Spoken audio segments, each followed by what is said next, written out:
মাতৃহত্যা করলুম না, অথচ মাতৃহত্যার পাপটা করলুম, সেটা কিরকম মজা দেখতে আমার ভয়ানক কৌতূহল।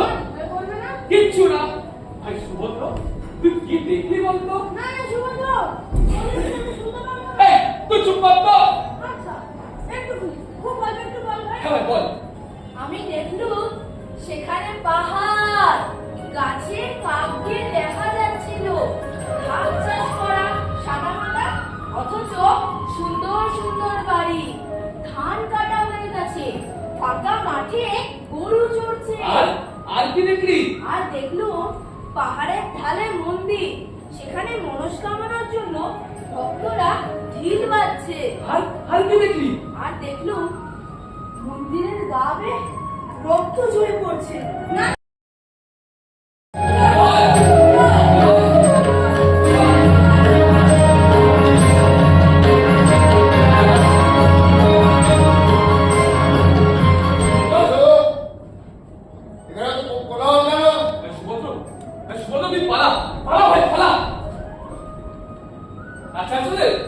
শুনলাম আমাদের গুরু আসছেন।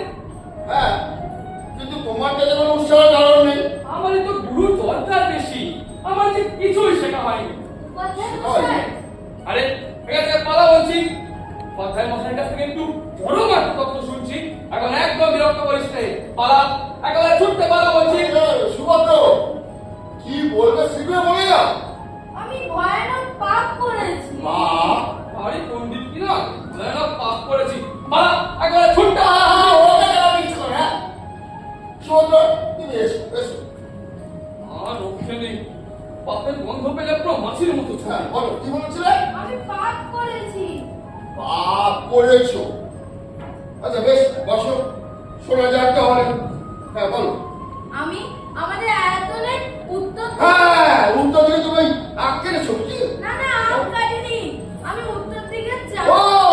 বুঝেছি বুঝেছি তুমি উত্তর দিকে জানালায় ওই কোণে ঘেঁটিয়েছো তাহলে তো উত্তর দিকে যতগুলি যজ্ঞের প্রাপ্য আছে সমস্ত ফেলা যাবে আর 7 মাসের বাছুরকে দিয়ে না চাটাতে পারলে ও জানাটা সদর হবে সুভদ্র যাও তুমি আচ্ছা শোনো সুবিধা তুমি যে হাত কেটেছো ওটা ওই 24 কোণ না গোলাকার আম কাটিনি, তবে? আমি জানলা খুলে বাইরে চেয়েছি।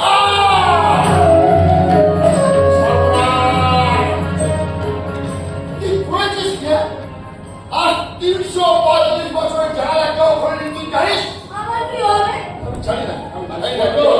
তোমার তো জয় জয়কার হবে এই 345 বছরের আগল তুমি গুছিয়েছো তোমার এই অসামান্য সাহস দেখে তো উপাধ্যায় বসার মধ্যে কোনো কথাই নেই চলো ভাই পালাই আমরা পালাই চলো চলো চলো আমি জানি না। আমি জানি না কি সর্বনাশ হবে। আরে উত্তরে অধিষ্ঠা থেকে একজনটা দেবী এই মুহূর্তে বালকের চোখ মুহূর্তে পাথর হয়ে গেল না কেন তাই আমি ভাবছি কি করি আমি কি করি আচ্ছা যদি আর আচ্ছা আচ্ছা যদি কোনো সংবাদ আছে নাকি? অত্যন্ত মন্দ সংবাদ আছে যদি সুভদ্র আমাদের আয়োজনের উত্তর দিয়ে জানলা খুলে বাইরে দৃষ্টিপাত করেছে এখন কথা হচ্ছে পাপের প্রায়শ্চিত্ত কি ও তাহলে মহাপঞ্চ এই যে মহাপঞ্চ তুমি সবসময় সুবাদ করি সেই জন্যই তো এলো। এখন আমরা সকলেই অসুচি, বাইরের হাওয়া আমাদের আয়তনে প্রবেশ করেছে। হ্যাঁ কিন্তু এর পাপের প্রায়শ্চিত্ত কি আমাকে তো কারণ জানেন অপরাধীকে 6 মাস মহাতাপস সাধন করতে হবে। মহাতামস হ্যাঁ হ্যাঁ, আলোকের এক রশ্মি মাত্র সে দেখতে পাবে না, কারণ আলোকের দ্বারা যে অপরাধ আর অন্ধকারের দ্বারাই তার পালন। কোনো দরকার নেই, সুভদ্রকে কোনো প্রায়শ্চিত্ত করতে হবে না। আমি আশীর্বাদ করে তার এও কি কখনো সম্ভব? যা কোনো শাস্ত্রে নেই, আপনি কি তাই?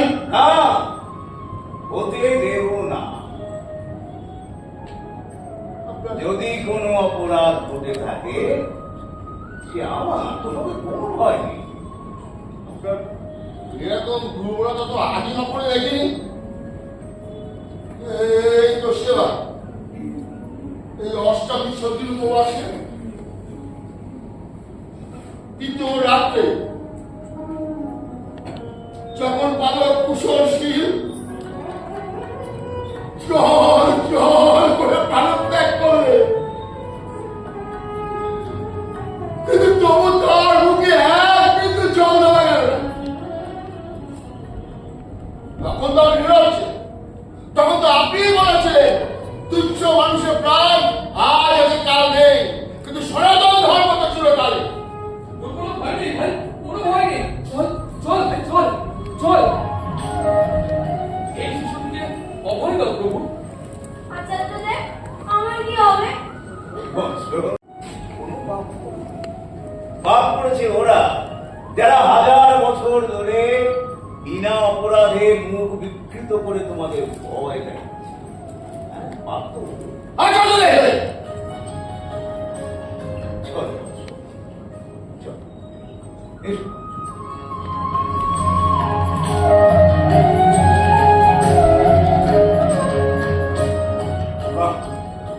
আমরা সকলেই অসুচি হয়ে রইলাম। আমাদের জাপ যজ্ঞ ব্রত উপবাস বন্ধ হতে থাকলো, কিন্তু সহ্য করা শক্ত। না না না না না এ সহ্য করা অসম্ভব আচ্ছা আচ্ছা আচ্ছা যদি কি আমার ওই লেকচরের সঙ্গে সমান করে দিতে চান আর সুভদ্রকে বাঁচাতে গিয়ে সনাতন ধর্মের বিনাশ করবে, কিরকম বুদ্ধি বিকারক ঘটল? না না না, এই অবস্থায় ওকে আচার্য বলে গণ্য করাই চলবে না। আর বিলম্ব নয়, আচার্য অধীন পূর্ণ যতদিনে আয়োজন থাকবে ততদিন ক্রিয়াকর্ম সমস্ত বন্ধ, ততদিন আমাদের শৌচ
আমরা তো হলো দাদা ঠাকুরের দল। হ্যাঁ, আমরা তো হলো দাদা ঠাকুরের দল। তাই জন্য তো জিনিসটা কিরকম খুব জানতে ইচ্ছে করে। আমাদের দলের একজন, তার নাম হচ্ছে চন্ড। হ্যাঁ, সে তোমাদের সে ভারী এক মানে সে লোভের মধ্যে পড়েছে। সে তোমাদের কোন এক গুরুর কাছে মন্ত্র নিয়ে কি এক আশ্চর্য রকমের ফল পাবে। কিন্তু কিন্তু আমরা সেও সোনপাক তাই না, কেউ তাকে মন্ত্র দিতে চায় না। কিন্তু তার ঘরে যে সে মন্ত্র নিয়েই ছাড়বে। কিন্তু পঞ্চমদাদা, আমাদের শুনে কি তোমাদের কোনো রাগ করবে? তা জানি না, কি অপরাধ নেন রে। তোরা যে সবাই সব কাজই করিস, সেটাই যে বড় দোষ। তোরা চাষ করিস তো? চাষ করে বলি, খুব করে। পৃথিবীতে জন্মেছি, পৃথিবীকে সেটা খুব কষ্টে বুঝিয়ে দিয়ে তবে ছাড়ি। আচ্ছা, তাও নয় সহ্য হয়। কিন্তু কে যেন বলছিল তোরা নাকি ওই কাকুরার খেসারির ডালের চাষ করিস। হ্যাঁ, করি বইকি। আর করবো না কেন? এই দেখো, আমাদের চাষে তোমরা কি খাও না? খাই বলছি, একেবারে আদর করে খাই, চেটে ফুটে খাই। কিন্তু ওইটা যারা চাষ করে, আমরা ওদের ছায়াটা মারাই। আর ছায়া মারাতে হবে না। চল ভাই, ঘুরে আসি। কোথায়? নদীর ধারে শিকারের সন্ধান পেয়েছি। ও, তাই নাকি? হ্যাঁ, চল চল চল চল চল চল চল। তুমিও চল। হ্যাঁ, চল চল চল চল। দাদা মালাটা পরিয়ে দাও দাদা ঠাকুরের গলায়। এসো ভাই পঞ্চ, এই মালা তোমার গলাতেই শোভা পাবে। ভাই, তোরা যা, তোরা যে যাবো শিকারে যাবো, যা যা যা যা। তোরা তো দিন রাত তোদের দাদা ঠাকুরকে নিয়ে মাতামাতি করছিস। একবার আমার কাছে ছেড়ে দে, আমি একটু নিরালায় বসে কথা কই। বলে বড় চিন্তা নেই, আমি আমাদের ওই অচলায় করে নিয়ে গিয়ে কপার দিয়ে রাখবো না। নিয়ে যাও না, নিয়ে যাও, সে তো ভালোই হয়। তাহলে ওই কপাটের বাপের সাথে যে বন্ধ থাকে। আর আর অচলায় তো আমি গুরুকে নিয়ে গেলে না, ওখানকার পাথর সুন্দর নেচে উঠবে। পুঁথিগুলোর মধ্যে বাঁশি বাজবে। পুঁথিগুলোর মধ্যে বাঁশি বাজবে।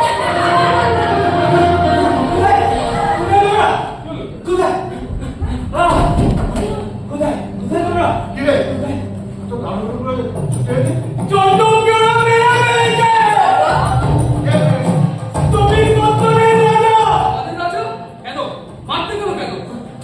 তুমি রঘুর উঠবার জন্য চন্দ্রকে পুরো মন্দিরে তপস্যা করছিল, তখনই সেখানকার রাজা অন্তর্গুপ্ত তাকে কেটে ফেলেছে। ওদের দেশের পাঁচি আগে 35 হাত উঁচু ছিল, আর এখন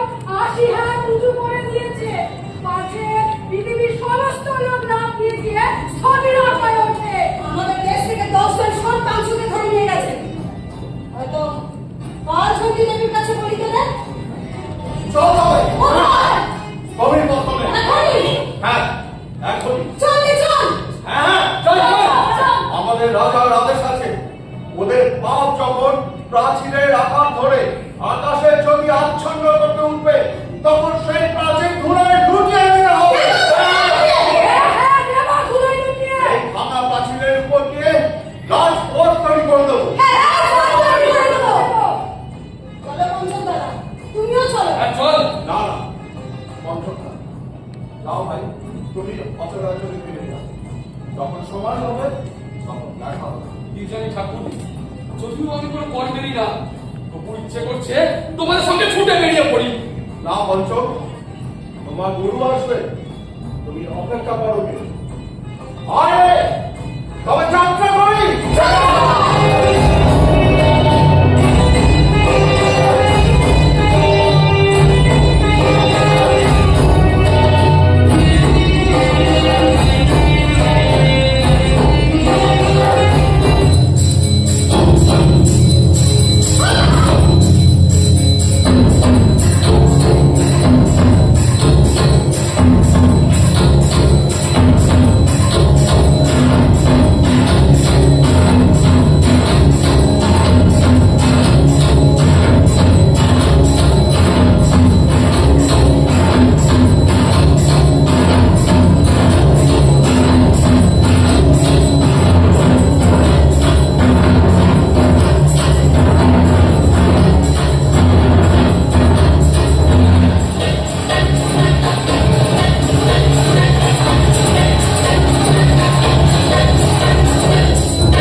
যদি স্বেচ্ছায় পদত্যাগ না করেন তাহলে তিনি যেমন আছেন তেমন থাকুন, কিন্তু আমরা তার কোনো অনুশাসন মানব না।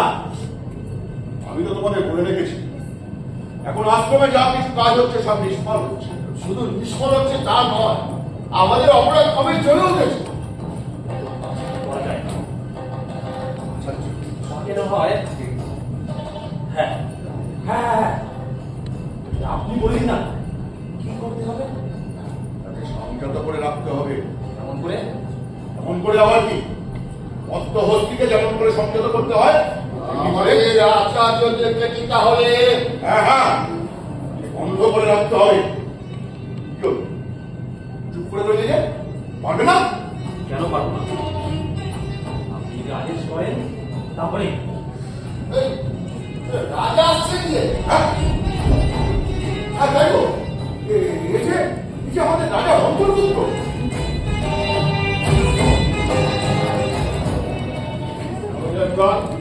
তোমাদের সকলকে নমস্কার।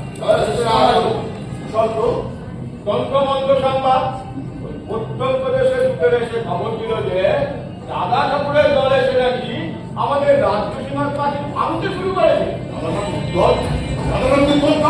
ওই যে সন্মানসুরা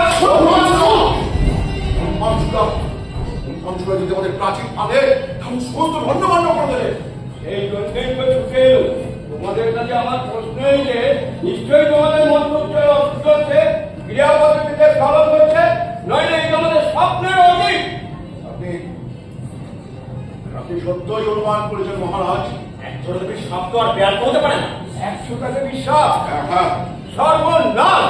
কেন কেন তার বিশ্বাস? তার উত্তর দিকে যা প্রতিষ্ঠান এখানে সেদিকটা যেমন না করা হয়েছে। তবে তো আর কোনো আশা নেই। আচার্য অদিন পূর্বে কবে প্রায়শ্চিত্ত করতে দিচ্ছেন না? আমাদের জোর করে ঠেকিয়ে গেছে। তবে যে আমি মিথ্যা সৈন্য করতে বলেন, দাও দাও অবিন পূর্ণকে এখনই নির্বাচিত করে দাও। আগামী অমাবস্যা পূর্ণিমা তিথি নক্ষত্র কোনো কিছু দেখার আমার অবকাশ নাই। বিপদ আসন্ন, তাই সংকটের সময় আমি আমার রাজনীতার কাজে যেতে আছে। আছে আচার্যকে হবে কেন কেন তুমি আচার্য হবে? তোমাকেই আমি আচার্য পদে প্রতিষ্ঠিত করলাম। দিকপালগণ সাক্ষী রইলেন, আর এই সাক্ষী রইলেন সমস্ত ব্রহ্মচারীরা। অদিন পূর্ণকে কোথায় নির্বাচিত করতে চান? আয়তন পান্তের নিশ্চয়ই নয়। ওই যে কর্তব্যের পাড়া আছে, ওখানেই ওকে বেশ কিছুদিন বদ্ধ করে রাখ। আচার্য অদিন পূর্ণকে ওই গর্ভবতী করেন। তারা যে অন্তরে পতিত জাতি। যিনি স্পর্ধাপূর্বক আচার লঙ্ঘন করেন, অনাচারীদের মধ্যে বাস করলেই তার চোখ ফুটবে। মনে করো না, মনে করো না আমার ভাই বলে পঞ্চককে ক্ষমা করবো। কারো সেইখানে গতি। মহাপঞ্চ, দেখো মহাপঞ্চ, তোমার উপর আমি নির্ভর করি বটে, কিন্তু যুদ্ধে আমার যেটা চাই। আর যুদ্ধে জিততে গেলে আমরা জিতলেই সমস্ত অচলাচলে হবে অক্ষয় কলম। আপনি কোনো চিন্তা করবেন না মহারাজ। আপনি উপাধ্যায়, মহারাজকে এড়িয়ে দিয়ে এসো। মহারাজ, মহারাজ, আপনি আসুন, আপনি আসুন।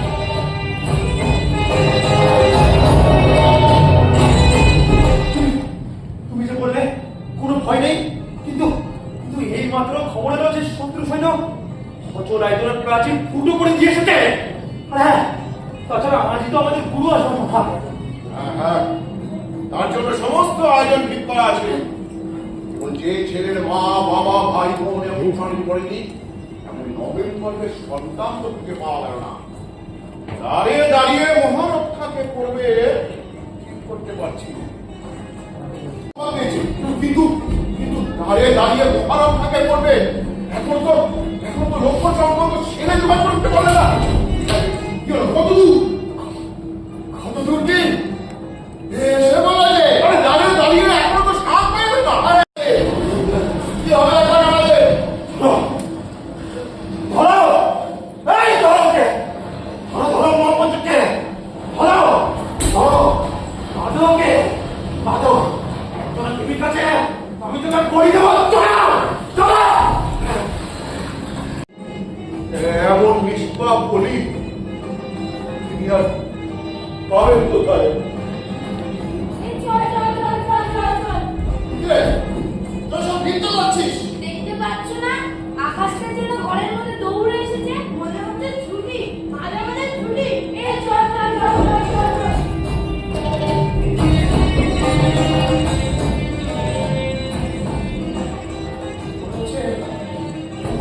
গুরু আসছে।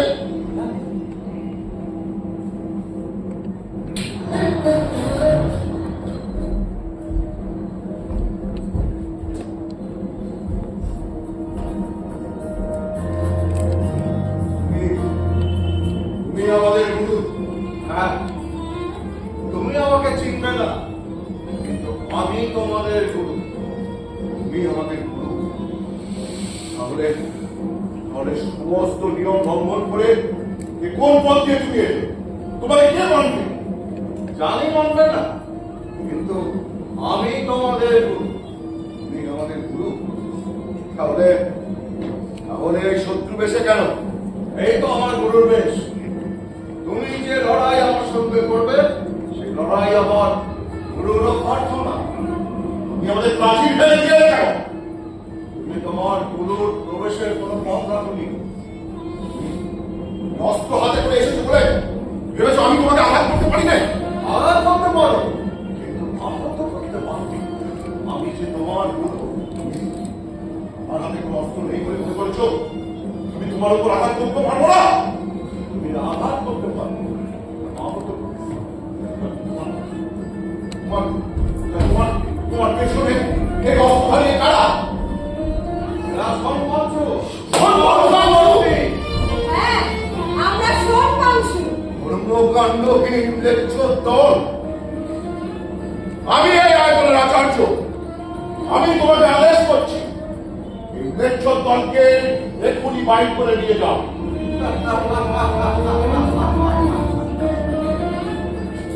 আমি তাকে আচার্য নিযুক্ত করব। চলো চলো, আমরা এই লেচ্ছ দলকে এখান থেকে বার করে দিয়ে আমাদের আয়োজনকে আবার একবার দ্বিগুণ দৃঢ় করে বন্ধ করে দিই। আমাদের বাইরে করে গেলে সে সমমনের প্রমাণ রয়েছে। অচল আয়োজনের দরজার কথা বলছো? সে তো আকাশের সঙ্গে দিব্যি সমান করে দিয়েছি। তোমরা অচল আয়তনের প্রাচীর ভাঙতে পারো, লোহার দরজা খুলতে পারো, কিন্তু আমি এই আমার সব ইন্দ্রিয়কে রুদ্ধ করে বসলাম। যদি প্রয়োগবেশনে মরি তোমাদের হাওয়া, তোমাদের আলোর লেশ মাত্র আমাকে স্পর্শ করতে পারবে না। আরে এ পাথরটা কথা মারবে এই তরোয়ারে খোঁচা দিয়ে যদি ওর ঘিরুটা ফাঁক করে দেওয়া যেত তাহলে বুদ্ধি দিয়ে একটু হাওয়া ঢুকতো। তোমরা কি ভেবেছো? হ্যাঁ, তোমরা কি ভেবেছো? হ্যাঁ, তোমরা আমাকে কি ভয় দেখাচ্ছ? হ্যাঁ, তোমরা আমাকে কি ভয় দেখাচ্ছ?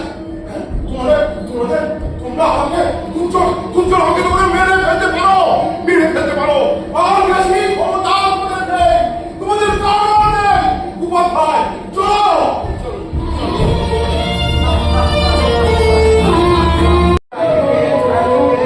দুর্জয় শক্তি সম্পদ মুক্তবন্ধ সমাজকে নাশ করো ভারতের লাজ, তেজস্বূর্য উজ্জ্বল কীর্তি শঙ্খ বাজাও, আহ্বান করো সকল মন্ত্রকে গৌরবকে, অক্ষয় পূর্ণ সৌরভকে, ধন্য করো এ দেশকে। তাই হবে তাহলে পঞ্চম দাদা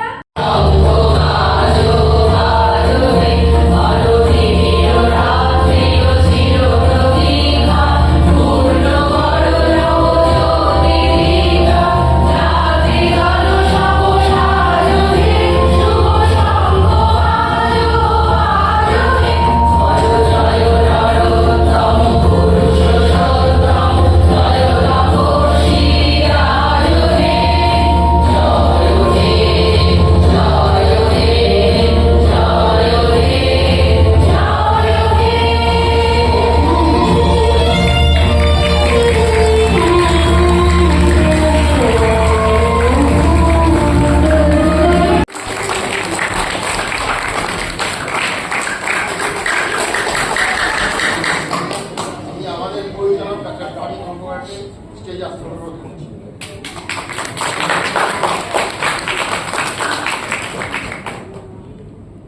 কিছু বলার নেই। আমরা করেছিলাম এই নাটকটা হয় রবীন্দ্রনাথ তার পরিকাঠামো বা রাজনৈতিক নীতি বা রাজনৈতিক অস্থিরতা আর আজকের প্রেক্ষাপট আমাদের এই পশ্চিমবঙ্গে আপনারাই বিচার করবেন, তার প্রাসঙ্গিকতা আছে। রবীন্দ্রনাথের জয় হোক, বাঁচুরাজের জয় হোক। নমস্কার।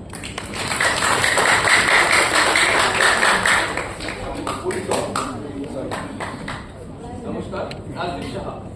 নমস্কার, তন্ময় চক্রবর্তী। নমস্কার, অঙ্কিত শাহ। নমস্কার মিনু পণ্ডিত। নমস্কার, পরিবেশের প্রিয়। নমস্কার, সুভাষিস রায়। গৌতম। বিনাশ কর্মকার, কিশোর কর্মকার, বর্ণালী কর্মকার, ইন্দ্রাণী রায়, দেবলীলা, অঙ্কুরি প্রসাদ মিত্র। ভাস্কর চক্রবর্তী। আর এই নাটকের যারা আলোক সম্পাদ করেছেন প্রসেনজিৎ কর্মকার ওখানে বসে আছে।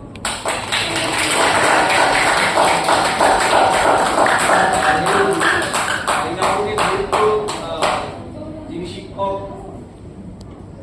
ভাস্কর